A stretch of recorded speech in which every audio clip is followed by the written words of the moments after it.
Hello students, this is Lakshmi Deshpande, lecturer, Department of English, KLS Gokte PU College of Commerce and Science.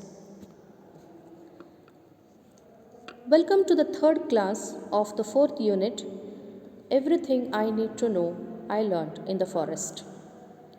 Let us have a quick look on the highlights of the last class. In the last class, we discussed Vandana Shiva's community seed bank, transition from fossil fuel farming to biodiverse ecological systems. In the segment Rights of Nature, we discussed what nature teaches and why it is important to get reconnected with nature, how humans are an inseparable part of nature, and environmentally destructive behavior comes from the cruel thought of separateness. In the segment The Dead Earth Worldview, we discussed from where and when this separateness started and the cruel consequences of industrial revolution and the gradual change in human behavior towards nature. Now, to continue this philosophy goes back to Francis Bacon, who was called the father of modern science, who said that science and inventions that result do not merely exert a gentle guidance over nature's course, they have the power to conquer and subdue her, to shake her to her foundations.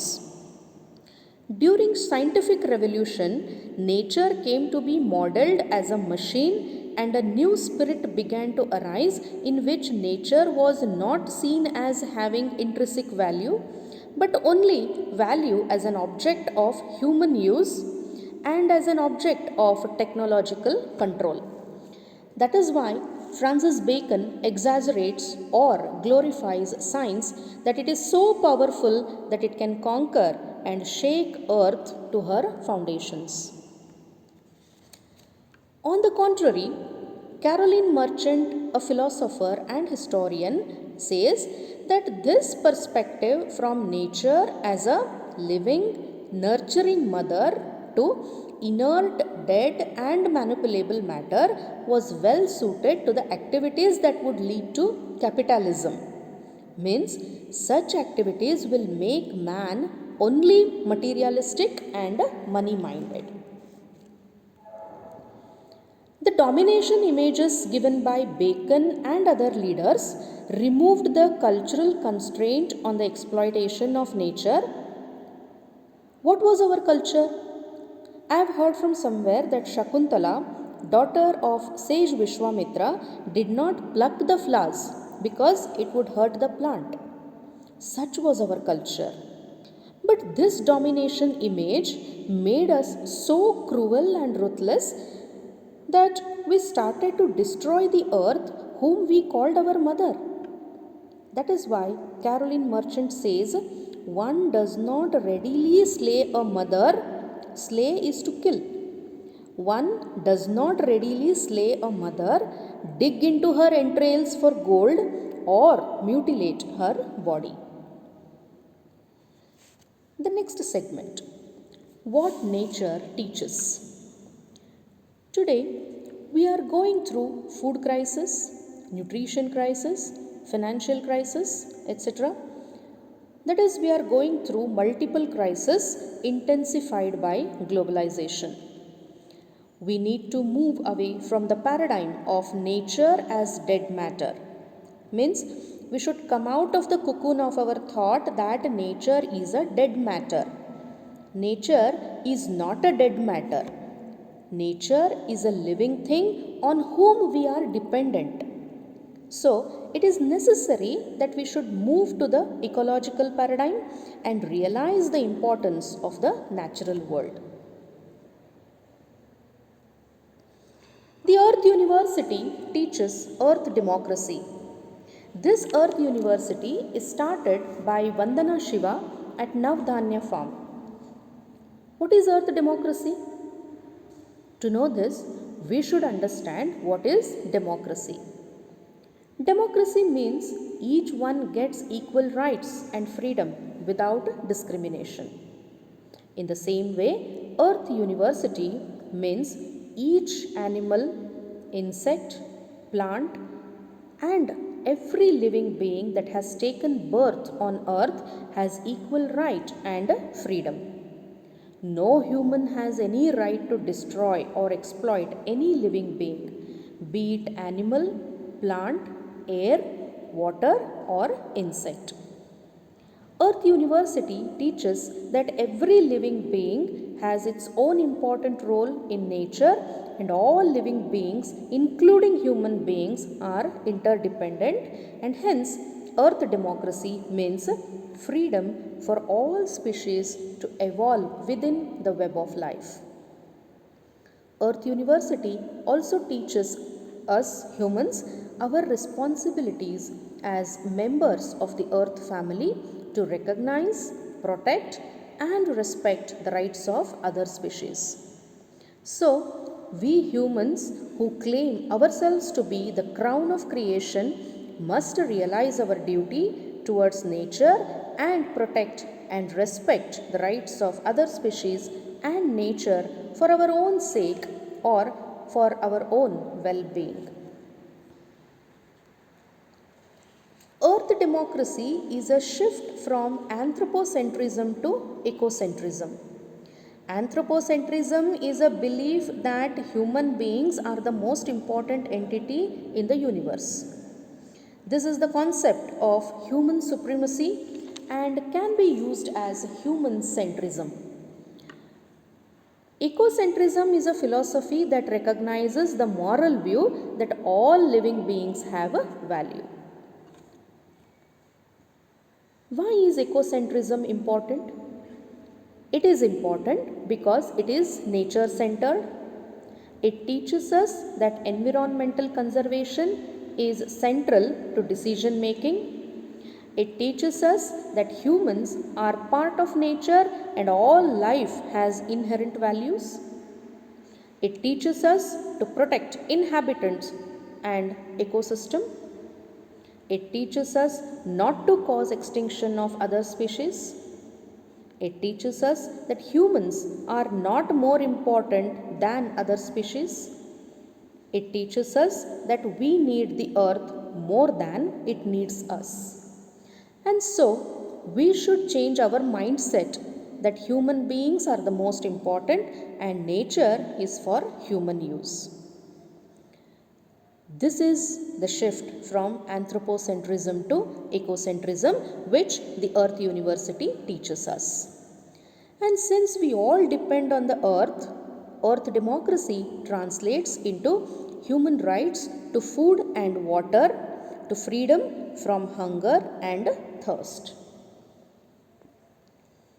Because the Earth University is located at Navdanya, a biodiversity farm, participants learn to work with living seeds, living soil, and the web of life. And the participants there are farmers, school children, and people from across the world, which makes it different from other universities. The two popular courses taught there are the A to Z of organic farming and agroecology, and Gandhi and globalization. Now, coming to the last segment, the poetry of the forest. We came to know about the Earth University, but how was it started? Where did it get inspiration from? The Earth University is inspired by Gurudev Rabindranath Tagore, India's national poet and a Nobel Prize laureate. Tagore started a learning center in Shantiniketan in West Bengal, India, as a forest school, both to take inspiration from nature and to create an Indian cultural renaissance. Here, Tagore's foresight is remarkable. He had noticed the influence of Western culture and insensitivity towards nature in younger generation. He had realized the importance of reconnecting the younger generation with forest and nature. We had Gurukul system of education in ancient times. where young children were sent to forest, and there they learnt various things like Vedas, grammar, language, archery, maths, etc. And along with these, they constantly stayed amidst trees, animals, birds, and the natural world. This made them develop a healthy relationship with the natural world and also made them realize its importance in human life. But Tagore noticed that this culture of worshipping nature and our ancient culture was gradually diminishing. So, he started Shantiniketan, a forest school, because he wanted the students to get inspiration from nature while studying, and he wanted to bring back the lost culture as well. The school became a university in 1921, growing into one of India's most famous centers of learning. And today, just as in Tagore's time, we need to turn to nature and the forest for lessons in freedom.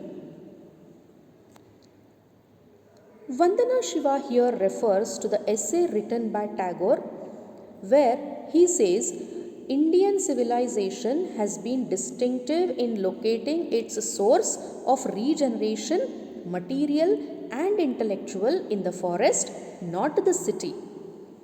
India's best ideas have come where man was in communion with trees and rivers and lakes, away from the crowds.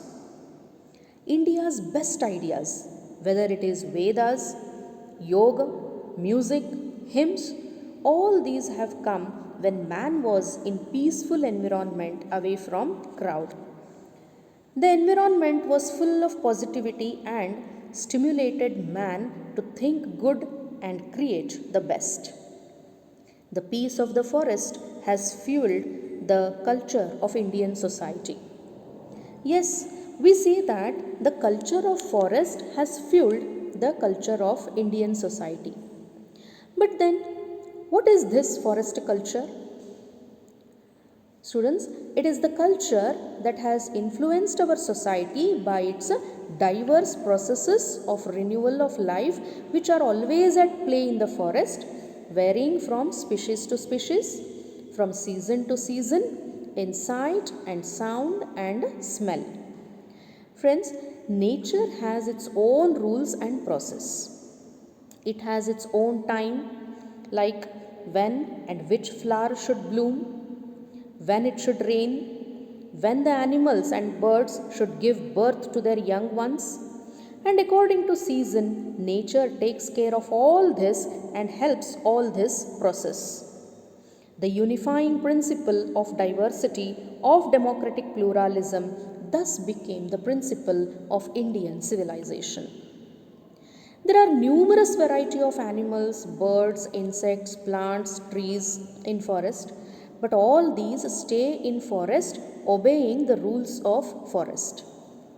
They live in harmony without taking away anybody's right.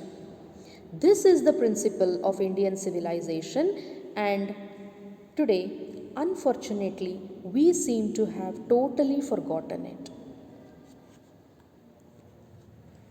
We should not forget that it is this unity in diversity that is the basis of both ecological sustainability and democracy.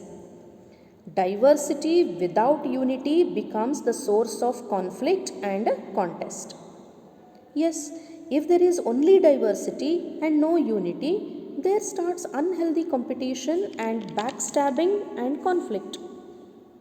Unity without diversity becomes the ground for external control. And this is what happened with our country.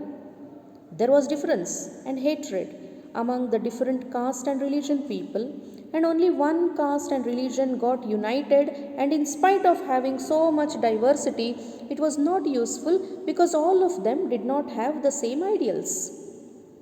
This became ground for the British to have control over us. So, it is very important that there should be diversity and also unity among all diversities. Only then we can sustain our culture and nature. And the best example for this is forest. The forest is a unity in its diversity, and we are united with nature through our relationship with the forest. We all have our origin in the forest itself. In Tagore's writings, the forest was not just the source of knowledge and freedom, it was the source of beauty and joy, of art and aesthetics, of harmony and perfection. It symbolized universe. The forest teaches us union and compassion. The forest also teaches us enoughness. Friends, how many of us say that we are satisfied? Animals hunt and satisfy their stomach and move on. They don't accumulate for the next day. It is only human beings who accumulate for generations together, and while doing this, forget culture and morality. Forest also teaches us how to enjoy the gifts of nature without exploitation and accumulation. Tagore quotes from ancient texts, Isha Vasyamidam Sarvam. This is a phrase that is used in yogic philosophy, which means that everything in the entire universe is enveloped by God. It reflects the understanding that everything in the universe is part of one complete whole, that is inseparable God. So, know it as enveloped by God and find enjoyment through renunciation. The quality of sacrifice has been one of the greatest in our culture. Man should learn to renounce at certain point and let others to flourish as nature does. We should stop greed of possession, which is the base for all crime and imbalance. You can see no species in a forest appropriates the share of another species. No animal snatches the food or right of any other animal. Every species has its own food, place, and right, which is respected by all other species. They all live in cooperation with others. The end of consumerism and accumulation is the beginning of the joy of living. So, if we stop accumulating things more than we need, it is the joy of living. We must learn to differentiate between our needs and wants. Today, there is a conflict between within every person with himself, between greed and compassion, conquest and cooperation, violence and harmony. It is a dilemma where man is not able to decide the way of living, and it is the forest that can show us the way beyond this conflict. So, friends, let us turn to nature and forest to learn lessons of freedom, harmony, and cooperation and mutual giving. Thank you so much.